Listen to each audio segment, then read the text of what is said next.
Assalamualaikum warahmatullahi wabarakatuh. Halo semuanya, perkenalkan nama saya Ahmad Farhan Bayaki dengan NIM J210200014. Di sini saya akan menjelaskan bagaimana mekanisme cara pemeriksaan Leopold yang pertama, kedua, ketiga, dan keempat. Kemudian bagaimana cara mengukur denyut jantung dari janin.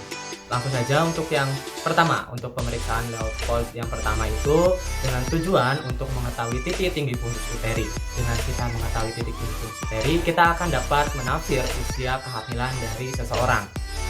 Untuk caranya sendiri, pastikan badan menghadap ke kepala pasien, kemudian letakkan tangan kita pada bagian perut pasien. Kemudian susur hingga ke atas, hingga sampai titik tinggi fundus uteri.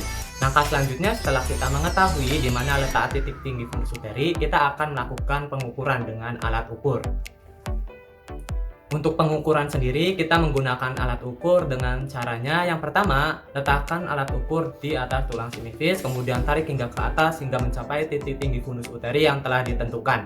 Dengan kita mengetahui berapa hasil dari pengukuran tersebut, kita dapat menafsir usia dari kehamilan seseorang.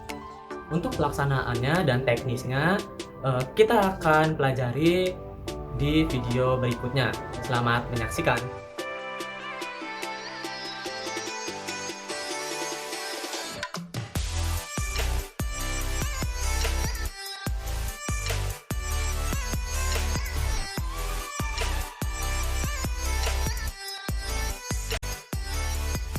Selanjutnya untuk yang kedua, untuk pemeriksaan Leopold yang kedua ini bertujuan untuk mengetahui di mana posisi punggung bayi dan bagian terkecil dari janin, yaitu dengan cara posisikan badan masih menghadap kepada kepala pasien, kemudian letakkan tangan kita di samping kanan kiri perut, dan selanjutnya yaitu tangan yang sebelah kanan akan sedikit menekan ke arah berlawanan dan tangan yang satunya lagi akan merasakan ada apa di bagian tersebut.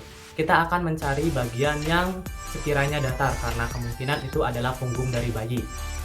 Kita akan melakukan penekanan, kemudian jika dirasa tangan kanannya itu atau tangan yang satunya lagi merasakan ada bagian yang datar, maka kemungkinan kita dapat atau kita telah mengetahui di mana letak punggung dari si bayi tersebut. Kemudian bila mana ada bagian yang menonjol, kemungkinan itu adalah bagian terkecil dari janin. Untuk pelaksanaannya dan teknisnya, kita akan pelajari di video berikutnya. Selamat menyaksikan.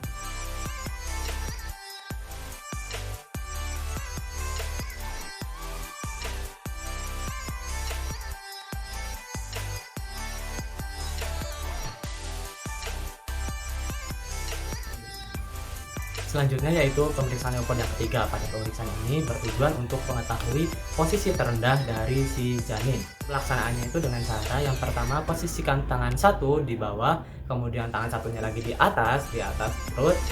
Kemudian bila mana tangan yang bawah itu merasakan ada bagian yang bulat, keras, kemudian banting, maka kemungkinan itu adalah kepala dari si bayi. Tapi bila mana merasakannya yaitu bulat, kemudian lunak, itu adalah bagian pantat dari bayi. Untuk pelaksanaannya dan teknisnya, kita akan pelajari di video berikutnya. Selamat menyaksikan.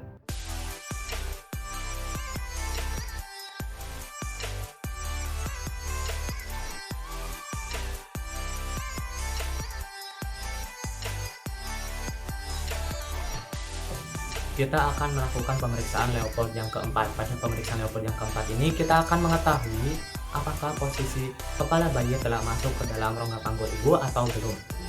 Untuk pelaksanaannya sendiri yaitu dengan cara posisikan badan kita menghadap ke kaki pasien. Berbeda dengan halnya Leopold yang 1, 2, dan 3. Untuk Leopold ini kita akan pemeriksaannya menghadap ke kaki pasien. Untuk pelaksanaannya dan teknisnya, kita akan pelajari di video berikutnya. Selamat menyaksikan.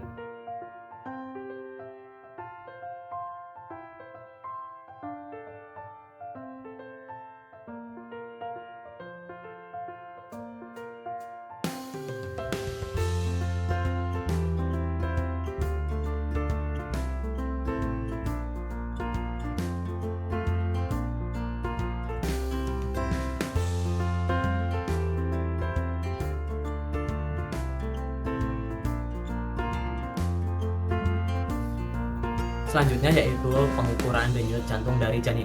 Untuk pengukuran denyut jantung dari janin ini ada beberapa peralatan yang disiapkan, di antaranya sebagai berikut.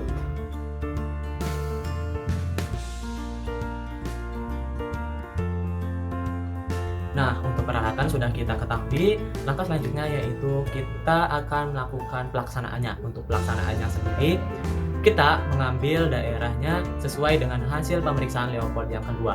Bila mana pada pasien ini Leopold yang kedua hasilnya itu posisinya berada di sebelah kanan, maka kita akan meletakkan lene ini di bagian sebelah kanan. Letakkan lene ini di bagian perut yang telah ditentukan, kemudian tangan satunya akan mengukur denyut radialis dari ibu. Apakah denyutnya sama atau tidak, dan yang tangan satunya lagi akan memegang stopwatch ataupun alat penghitung waktu, karena kita akan menghitung selama 1 menit.